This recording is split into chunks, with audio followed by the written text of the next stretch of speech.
Let's do it. Another edition here of Goz On The Go. All the sports talk you need from the week in less than 40 minutes. Before we get into the sports talk, let's give love to the people that make this podcast possible. Like our friends over at Mohawk Honda, Glenville, New York, wherever you listen across upstate New York. Maybe that thought is coming to your head. I need a new vehicle. I need a new car. Mohawk Honda wants to help you find it. It's worth the drive to Glenville because you're going to work with people you trust during the car buying experience. One of my favorite things that happens because of this show and Gozilla Media is when people leave me messages saying, I'm so glad I went to Mohawk Honda. That was so much easier than the experiences I've had before shopping for a vehicle. I'm glad you set me up with Greg Johnson or Lindsey Harridan or Brian McKenna or Cam McKenna or whoever else, Mike Travis Landry, all the great people. Ashley, Jamowich, there's so many different people. I could run through them all. And I've had the opportunity to meet them, get to know them because of our relationship with Mohawk Honda. 2022 Pilot EXL sitting in the driveway right now. Best vehicle I've ever had.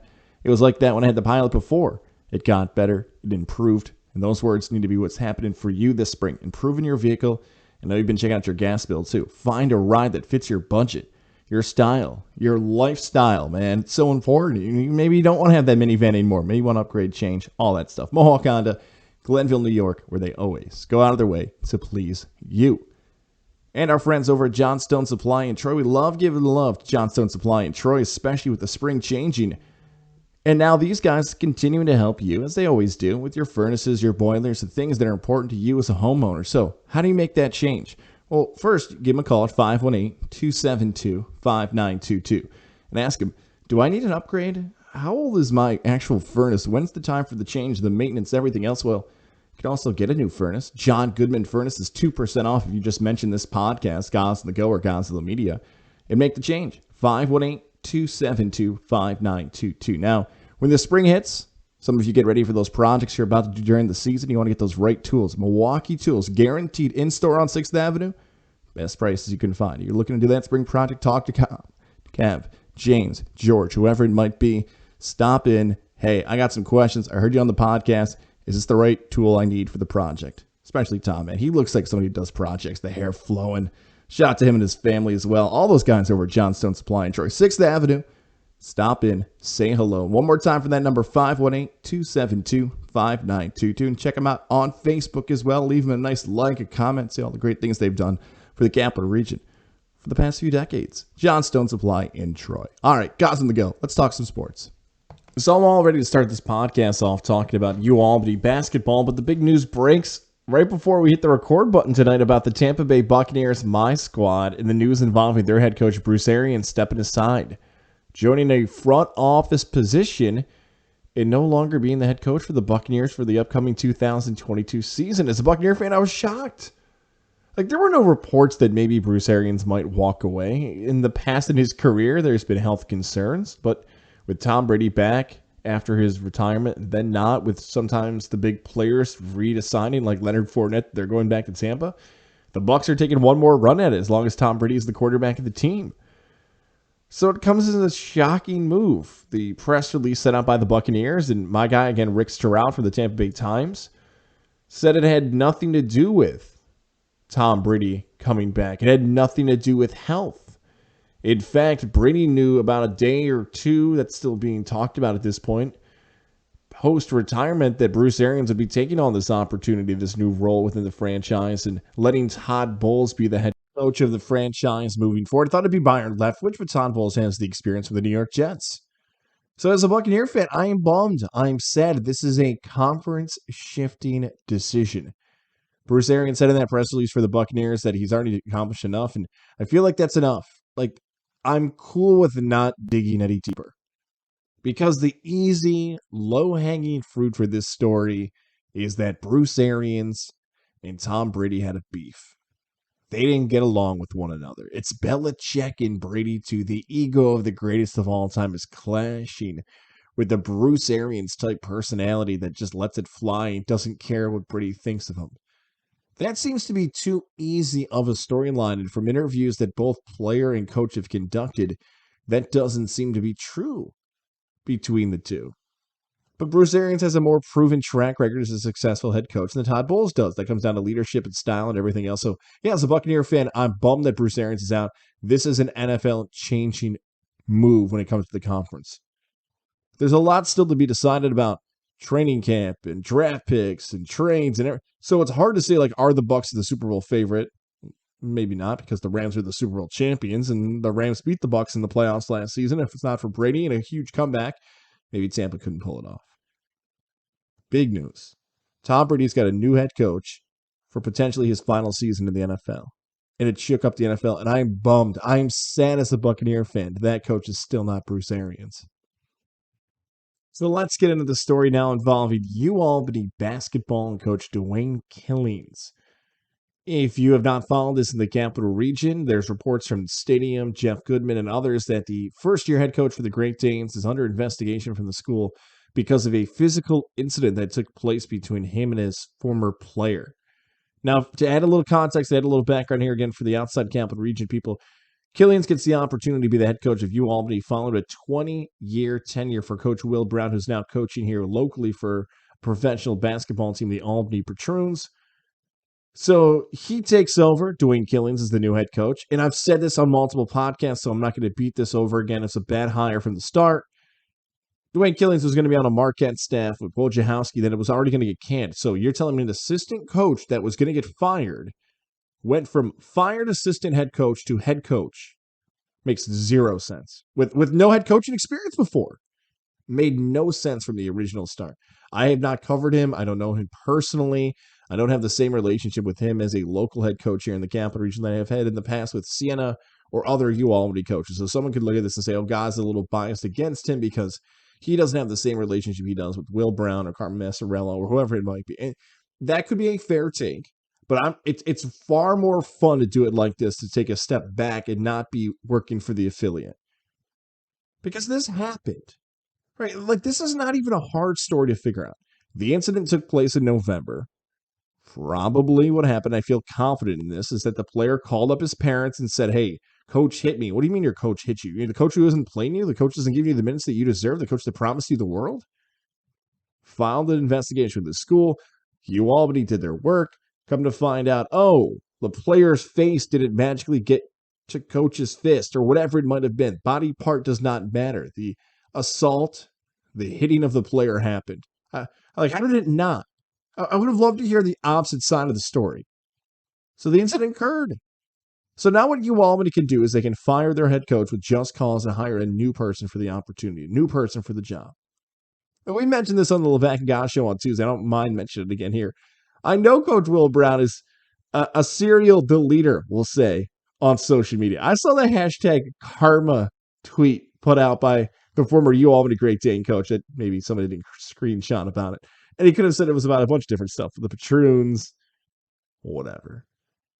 So UAlbany made a mistake. And I know UAlbany fans can be tough to hear that you're going to have a third head coach in 3 seasons, but this is better for the program's future.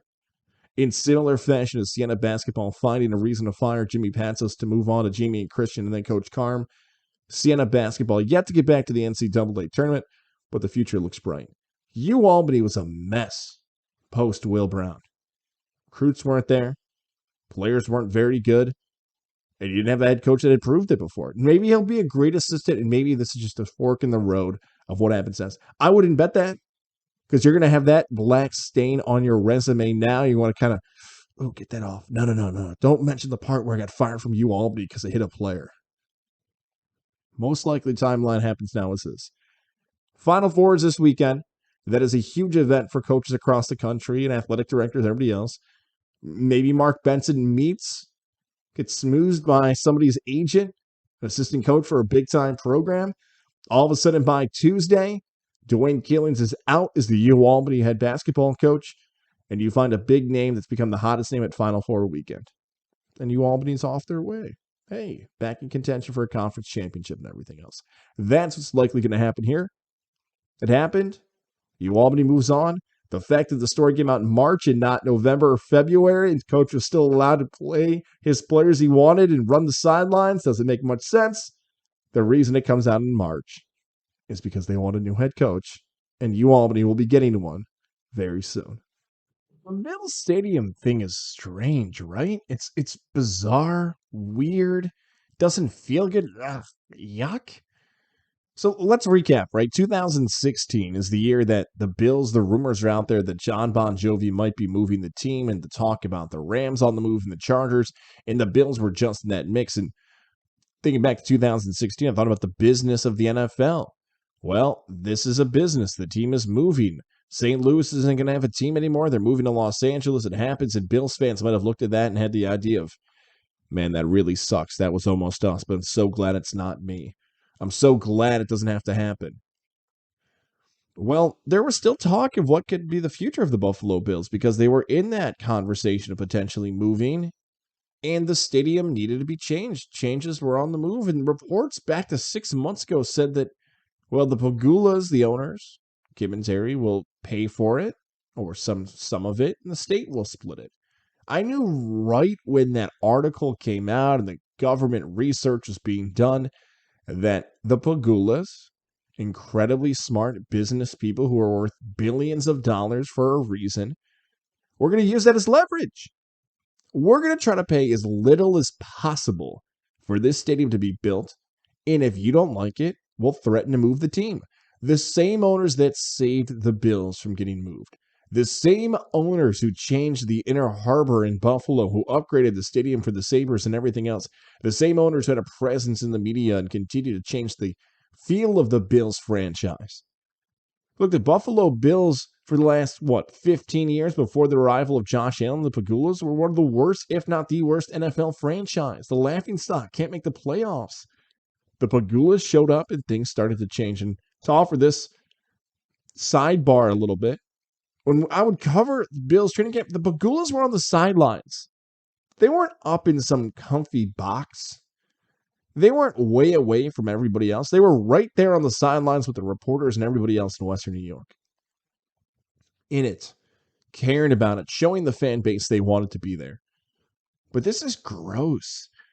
I haven't seen a single Buffalo Bill fan, Twitter, Facebook, Instagram. If you haven't, send it to me, please. Celebrating that the Bills are going to be in Buffalo for the next 30 years. There hasn't been oh, thank God this is happening. We're getting into stadium. Bills Mafia forever. We'll never have to worry about moving. Not one post celebrating the stain in Western New York. Not a single table broke. Now, the reason people aren't celebrating, maybe they're just past what happened in 2016, but that seems too simple. It's more about the amount of money that New York citizens and Western New Yorkers and people out in that Buffalo area are going to have to pay. The stat that Yahoo dropped on you. If you haven't seen it, one of our pals, Shalisa Maria Young, dropped this one. The $850 million is going to set a record for the largest amount of public monies given to finance a stadium for a privately owned team. Nobody in the history is going to have to pay more than New Yorkers. $600 million in taxpayer funds. Some Bills Mafia fans are going to hear that and say, doesn't matter. Whatever it takes. I want the team. I'm going to the games. It's this, that, or the other thing. They wanted the team there, and the Pagulas knew it. The passion, the drive of the Bills Mafia, and what it meant for that city, they could not leave. What would Buffalo be without the Bills? What would the local economy look like? Would you still have those types of businesses? Would you have Barstool Sports coming in and trying out the chicken wings and Josh Allen fans from across the country and everything? You would not. Simple and easy question. They use it to their leverage. Do I feel sad that Bills fans have to pay more money to keep the team there? Yeah, I do. Was this likely going to happen for months ago? Sure. The Pagulas were going to try to make this happen. But they didn't budge. The governor said this is what it's going to take. And the governor, whether it be in a political move to get the voters on her side, whether it was a backdoor deal with the owners, this has not had the impact that anybody thought it'd be. The Pagulas were probably ready for the celebration. The Bills are here to stay. It's because of us. The governor was probably hoping that the Bills were going to rally around her and saying, this is our person for the future. It blew up. Nasty. Negative. Bills fans, you get your team, but boy, when you have a team build a new stadium, I've never seen a fan base less excited about what's going to happen and how that stadium's going to be built. for the next few seasons. When we talk about sports, one of my favorite terms to use is reasonable expectations. What you can honestly, truly believe your team is going to reach this season. College, high school, professional, reasonable expectations. That term seems so easy to understand, but when you talk to your friends, your family members, maybe your fellow fans of a franchise, a lot of F's right there, you start to think Super Bowl. This is our year. World Series. Win every single game. I'm never going to pick my favorite team to lose. Okay. You're not the person to have the reasonable expectation conversation with. But for the Major League Baseball season that gets underway next week, by the time we're talking, games will be played for the first April edition of Goz On The Go for 2022. Let's look at the New York teams. The Yankees and the Mets. Next week, I'll offer up the preseason predictions, but here, reasonable expectations for the Yankees and the Mets. Let's start with the Bronx Bombers. Reasonable expectations as a playoff team. New York is going to have the biggest battle it has had in a long time. 2 decades plus, from top to bottom. Let's keep the Oriole jokes aside. That Toronto's been active this offseason. Tampa got to the World Series. Boston was in the mix and tied with the Yankees for that 1-game spot. So yeah, all that competition's there. Yankee fan might want to cross Boston off and say roster or roster, who's better? Okay, we'll find out. Let's draw the line. Let's battle again and see what these teams can do. But the Yankees were not the typical Yankee team of the past, getting the monster free agent and hoping it's working, or the monster trade. How about the last 5 years with Garrett Cole and Stanton? Hell, they haven't even signed Aaron Judge yet. So the Yankees took a new approach of, let's let everybody else spend the money, and let's see what we can do. Okay, we'll see if the farm system's good enough. Reasonable expectation for the New York Yankees is to be a playoff team. So if you can get in the mix, you can hop over one of those AL East teams. You can play for that 1-game wild card because it'd be very tough to win that division this season. You're in the mix. Now, I say that out loud that the reasonable expectation is to be a playoff team. And I know some Yankee fan is going to be like, nope, guys, that's not how it works as a Yankee fan. The same expectation in 1999, 2009, and 2022 is the same. Win the World Series. It's the New York Yankees. You want to pick any other professional sports franchise in North America that has the expectation that every single season they expect to win? It's the Yankees. Spoiler alert, it's the Yankees. Celtics aren't like that. The Lakers, the Canadians. No. The Yankee fans expect to win a World Series championship. It's been a drought since 2009. But the Yankee roster, still with hitters. We'll find out if the starting pitching can finally be what Yankee fans has wanted it to be for decades, it seems. The expectations of those guys want them to be the next Clemens and Pettit and Rivera. You're just not going to get that. But if you're in the playoffs, anything can happen. The mix, the cliche. We've seen bad teams go a little deeper than we thought. We've seen what a 5-game series can do early in a playoff set. So Yankee fan, there you go. 92? 90? Why did I just pick 91? 91 wins is a good season for the Yankees that would reach expectations. You already know the big names they got to step up. Let's move over to the Mets. A reasonable expectation for the Mets this season? Win the division. Yep. Jump the team that won the World Series championship last season. The Atlanta Braves, the reigning, defending World Series champions. Won your division last year at 88 games.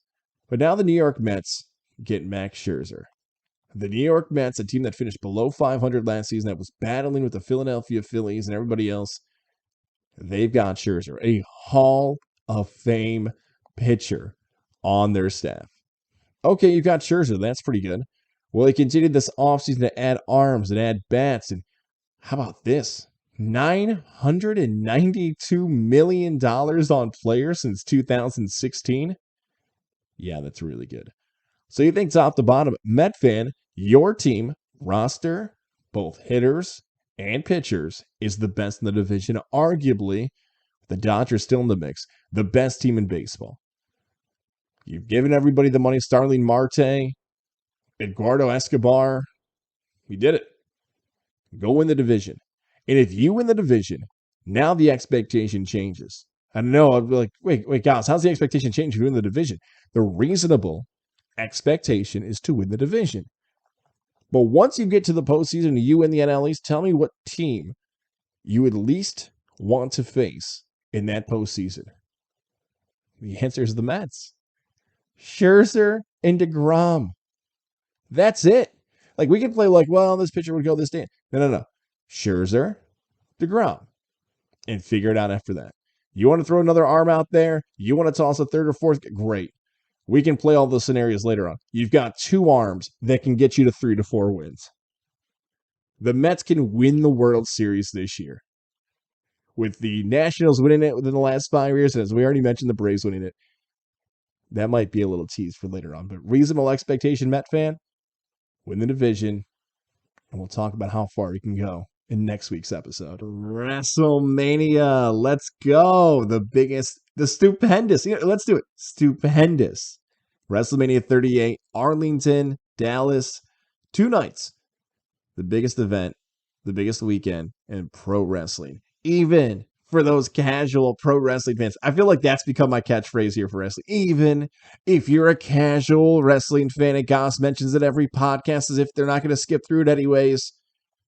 It's this weekend. 2 nights, Saturday and Sunday. For those who have checked out, why 2 nights? Great move by the WWE because the event was getting way too long. This goes back to the MetLife Stadium event a few years ago where they ran out of Ubers and taxis and lifts.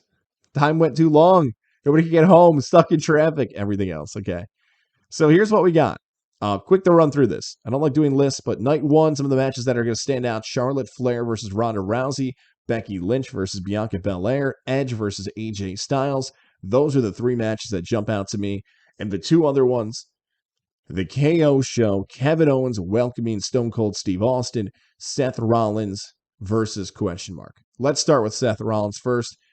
Just moments ago before we taped this, Seth Rollins sent out a gif of Shane McMahon. Oh, man, I wish you didn't do that, Seth.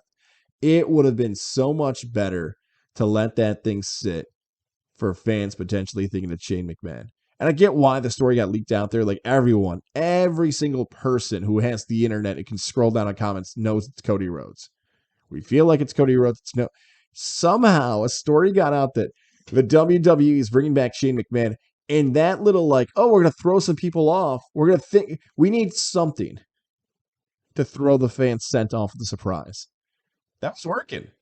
So much so that Rollins must have gone on Twitter and be like, okay, I can't ruin this. Okay, so we get Cody Rhodes. The debut is going to live up to the hype as the match, all that stuff. I wish we could have had a little bit more of a storyline about Cody to that, even though it's going to be an awesome moment.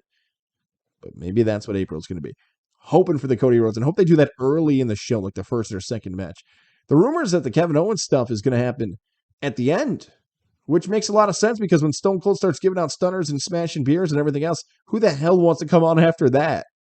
So yeah, put Stone Cold Steve Austin at the end. Make the fans wait the entire night. Let's get that moment in Texas with the rattlesnake doing his thing. Edge and AJ Styles is going to be a classic. There's always that match at WrestleMania you think, wow, they've never gone one-on-one? Oh, I'll go back and watch that. That is the go back 5 years from now, 10 years from now, and rewatch that match with 2 legends in the ring. It's also strange that I didn't think I was going to do this match. The Mysterios are wrestling. I got a 2-year-old son in June. He turns 2, Rex. I'm watching Rey Mysterio wrestle with my son, who was my favorite wrestler as a kid. That is just, I don't know what world I'm in. Man. And the 2 women's matches. Becky Lynch versus Bianca Belair. The new element that got added to that match is Becky got her hair cut by Bianca because Becky has been using Bianca's hair. So there we go. Becky Lynch's promo. She's sitting in the ring. Bianca Belair, the freak athlete that she is, and that's a compliment. Still needs a little bit more work on the mic, but that's fine when you're going against legends like Becky and everybody else in this era. She's going to win. Bianca Belair is going to win and have a back-to-back year WrestleMania moment. And Charlotte Flair versus Ronda Rousey. This is the Brock Lesnar versus Roman Reigns style, the women's match. This was going to be the match a few years ago before Becky took over and stole the summer. Everyone knows they wanted Charlotte versus Ronda. And it feels as if the fans, the diehard wrestling fans, want nothing to do with this match. I brought up Brock and Roman for the sake of years ago when that would be the main event at WrestleMania, fans would boo it. I'm getting nervous about Ronda versus Charlotte. They're trying to make Ronda the good guy, the good woman in this case. I don't know if fans buy it, believe it, want to root for her. She seems more like a heel, even though her personality might be a face. That's going to be the fascinating thing about that, is how the crowd reacts to that match. But if I had to pick one match, don't miss Seth Rollins versus, more than likely, Cody Rhodes will be the moment. Day 2. Hey, we already mentioned that Brock Lesnar Roman Reigns main event. It actually feels a lot better for that fan support now that Brock Lesnar is the good guy, the face, and Roman Reigns is doing the work as the heel. That should be the best of those matches in their rivalry. Can we stop it? Like, can this be the end? I thought it was over 2 years ago. I thought we were done with the Lesnar Reigns thing. This is now hitting The Rock versus Stone Cold Steve Austin and all the other multiple time matches we've seen at WrestleMania. Undertaker versus Triple H. So I hope we can get on with that. After that, for night 2, anything else like really can't miss? Austin Theory versus Pat McAfee. Johnny Knoxville's on night 2. They pushed a lot of the entertainment matches to night 2. The card's a little light for night 2. I'm looking through this. I got 6 matches scheduled for night 2 of WrestleMania. Unless these are going to go really deep. Night 1, far better than night 2. You heard the matches I like the most. Hopefully WrestleMania lives up to the hype. We get some great moments and everything else. I am planning on watching both nights. That's my plan. And when the kid goes to sleep, I got a fantasy draft on Saturday as well. I will have the TV, double screen, WrestleMania. Confident it's going to be a great show this upcoming weekend. We're going to get to the Final Four and weekend wagers here in a moment, but first we got to tell you about the people that make this podcast possible. Jared Lozier, 518-956-3753. Before I even tell you he works for Northeastern Insurance, and he'll save you cash, and all it takes is one free quote with an email or a text or a phone call. I already know his number by heart, 518-956-3753. Next time we do a live show, watch me. So I know it, 518-956-3753. If you want to save money, I hope that sits in your mind too, like, where do I keep hearing that 518-956-3753 number? God's talking about on the podcast. Can I just send this guy a text and be like, I hear you all the time. Can you please get me money? Home, small business, car, your insurance policies you're paying for monthly and yearly. At the end of the year, you find out what that cost was. Could you have saved cash throughout the entire year and didn't even realize it? Have you just set it and left it? When it comes to your insurance policies, let Jared Lozier shop the market for you. One email, one call. Jared, come on. Just tell me what my rates are and let's see where they stack up. Hey, can we meet up? Can we grab some beer? Can we grab some lunch? Let's talk about how I can save some cash. Jared Lozier, email him, jaredl@nemail.com. Again, his email, jaredl@nemail.com.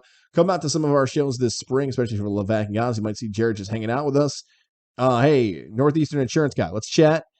You can do it. He'd love to talk to you. Jared Lozier, Northeastern Insurance. And Lily and David Fine Jewelers at their new location, the Shoppes of Wilton, Route 50. We've had a lot of fun with Alyssa across Gozilla Media talking about maybe her new role should be doing the proposal for you. Ask her, Alyssa, can you just come, please, and do it for me? She'll probably say no, but you can at least ask her. Depends how much you want to beg. Lily and David Fine Jewelers is a spot for me where I bought my engagement ring, and I probably was going in there begging, like, please help me. I don't know what I'm doing. I don't know. I'm sweating. Help me. And they did. And she still gets compliments. My wife to this day, she went from girlfriend to fiance to wife because of the staff at Lily and David Fine Jewelers. Helped me find the perfect ring for her. Family owned and operated business. You want to support those businesses, especially in 2022 and here in upstate New York. And whether it's that birthday, the anniversary, the perfect gift for her is just around the corner. Check them out on Facebook as well. Lily and David Fine Jewelers. Stop in. Telling you, the selection is awesome in there. The spring is here, guys. Wedding season. You want to make sure your fiance, your wife, your girlfriend's looking good. Well, she'll tell you that, and you have to get it for her. Make sure it happens. Route 50, Shoppes of Wilton, Lily and David Fine Jewelers. You stop in. We've already got the nice, easy way to do it. Hey, Goz is talking about on the podcast. Is this the place? It is. Alyssa, David, they'll help you out. Lily and David Fine Jewelers. All right, let's talk about the Final Four. Let's get into these games. I've never felt more confident. This is how confident I feel. Yes, you can at Tom Goz, TOMGOZZ on Twitter. I have not felt more confident about any bet on Goz On The Go this entire year than these 3 bets. That's how confident I am. Not saying put the house on it, but play a little bit more units is the term we like to use, right? Weekend wagers, my guys over Get the People Paid would like this. I have not felt more confident about a bet than these three bets. Okay, here we go. Kansas money line. Rock Chalk Jayhawk. You've heard it before. You'll hear it again. I had Kansas winning it from the start of the tournament. I had them at 14-1, 12-1, 9.5-1. Of course, I'm taking Kansas. The injury to Villanova's impact player throws the Wildcats off. Kansas, seniors, Bill Self, all that stuff. I'm taking Kansas, a better matchup with more experience and bigger size down low. North Carolina Duke. For now, I'm going to pass on taking a winner because my more confident plays are the double under. So we're looking at under Carolina Duke, under Kansas Villanova. Now, why am I taking the under?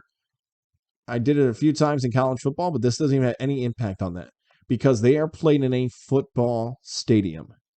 And Action Network ran a piece way back in 2019. It really doesn't give you any value anymore about it, about the numbers. And this, don't even look at that piece. It'll throw you off. Look at the numbers that have hit most recently. 11 of the 12 Sweet 16 and Elite 8 games hit the under. How about the last time it was held in New Orleans? 3 of 4, under. Oh, by the way, Kansas was in that mix back in 2012. The under is the way to play the football stadium events, especially for that first 4 to 8 minutes. Hell, if you want to play the first half under in the games as well, because the teams are going to get used to adjusting to the stadiums, play it. So it's under all day long for me in that matchup. So Kansas money line, under Duke, North Carolina, under Kansas, Villanova. Play that for your payout. You're probably looking at a nice payout too, right? So probably looking at about 6-1, 7-1, depending on when you get your final number in. That's pretty good, man. So play those games. Duke, Carolina. Do this a little bit more on our Saturday Levac and Goss show, but this is the most important rivalry game in the history of it. Think about that. Duke, Carolina's in that discussion as the best rivalry in sports. I know Mike Krzyzewski came out recently and said, it's not about the rivalry, it's about the game. It's the opportunity to play for a championship. You're in the final. Great. That's what a great coach says. But what you are about to watch has never happened before in the history of college basketball. We are talking about truly one of the great games poised to be ever in the history of the sport. That is not hyperbole. That is not exaggeration.